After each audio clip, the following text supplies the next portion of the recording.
Kan harusnya ini kita 2021 dengan ditunda.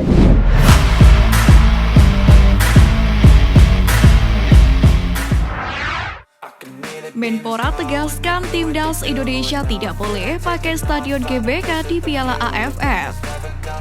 Saat tim-tim lain sudah bersiap jelang Piala AFF 2022, dua kabar kurang menyenangkan justru menghiasi persiapan Timnas Indonesia. Seperti diketahui bila tim-tim lain seperti Malaysia sudah mengumumkan dua lawan uji coba untuk persiapan Piala AFF 2022.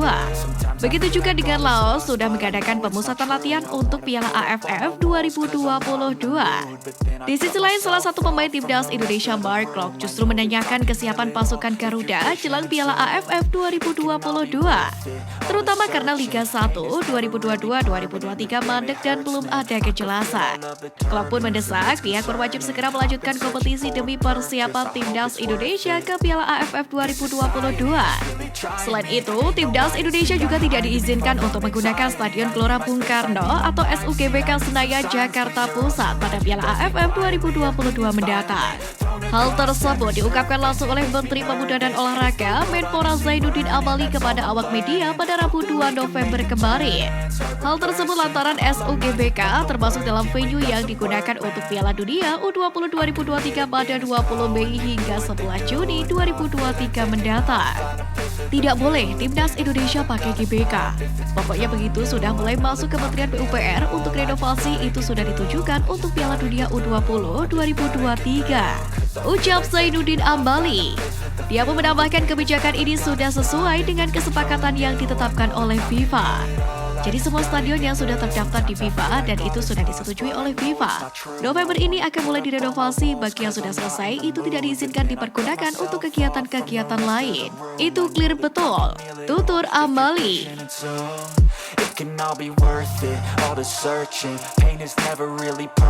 Tunggu restu keluarga Sadil Ramdhani akan main di Austria. Perlu diketahui bila Sadil Ramdhani sebelumnya dikabarkan mendapatkan tawaran dari klub Austria. Kabar ini dikatakan oleh mantan pelatih Sadil di Sapa FC Kurniawan Dwi Yulianto. Kepada Polasport.com, Sadil Ramdhani pun membenarkan ucapan dari Kurniawan Dwi Yulianto tersebut. Coach Kurniawan Dwi Yulianto ingin saya bisa mengembangkan diri ke Eropa dan saya pribadi juga ingin, tapi faktor utama saya saat ini adalah keluarga, kata Sadil Ramdhani. Memang saat ini Sadil belum bisa memutuskan untuk menerima atau menolak tawaran dari klub Austria tersebut. Di sisi lain, kontraknya di Sabah FC akan habis pada tahun 2022 ini.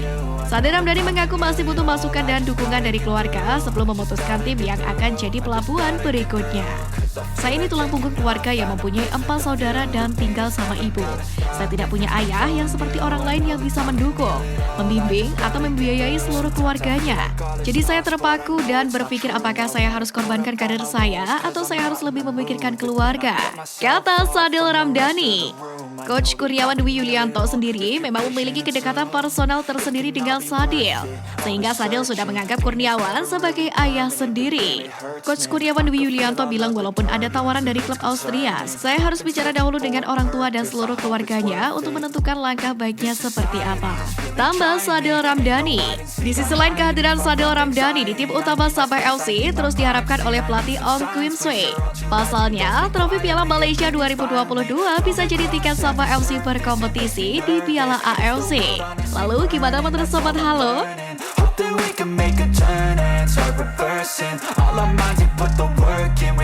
Tiga pemain timnas Indonesia U20 batang di klub Moncer bersama Garuda Nusantara. Yang pertama, Zanadin Faris. Zanadin Faris kembali tampil brilian saat dipercaya pelatih yang akrab disapa Sintayong itu. Visi permainannya terlihat jelas saat mengontrol lapangan tengah bersama dengan Arkan Fikri. Pemain yang kini membela Persis Solo itu juga berkontribusi langsung dengan menciptakan assist untuk gol penyeimbang timnas Indonesia.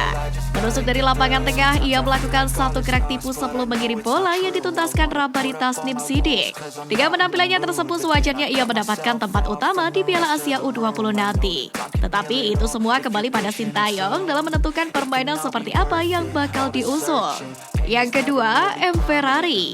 M. Ferrari membuat lompatan karir yang cukup besar setelah promosi ke skuad senior Persija Jakarta. Tidak hanya naik kelas hingga cepat, ia bahkan langsung dipercaya oleh pelatih Thomas Doll untuk mengisi satu tempat di barisan belakang. Kesempatan bermain di kompetisi BRI Liga 1 2022-2023 membuat permainannya semakin matang. Ferrari menyerap banyak pelajaran saat menghadapi striker lawan yang lebih berpengalaman. Inilah yang membuatnya semakin sulit untuk dilewati. Namun, Ferrari juga memiliki senjata andalan lain untuk membantu timnya. Dengan postur yang terbilang tinggi, ia menjadi ujung tombak Indonesia saat mendapatkan bola-bola mati di dekat gawang lawan. Yang ketiga, Marcelino Ferdinand. Marcelino Ferdinand semakin menunjukkan sidarnya sebagai gelandang masa depan Indonesia. Pemain yang bermain untuk klub Persebaya Surabaya itu kembali menampilkan permainan istimewa saat menghadapi Moldova U20. Ditempatkan lebih melebar tak membuat peran pemain berusia 18 tahun itu kehilangan tajinya. Ia bahkan bisa bergerak lebih bebas karena hanya menghadapi satu pemain belakang lawan. Berulang kali aksinya menyulitkan barisan pertahanan lawan. Sampai akhirnya ia mencetak gol penutup di laga ini lewat titik putih.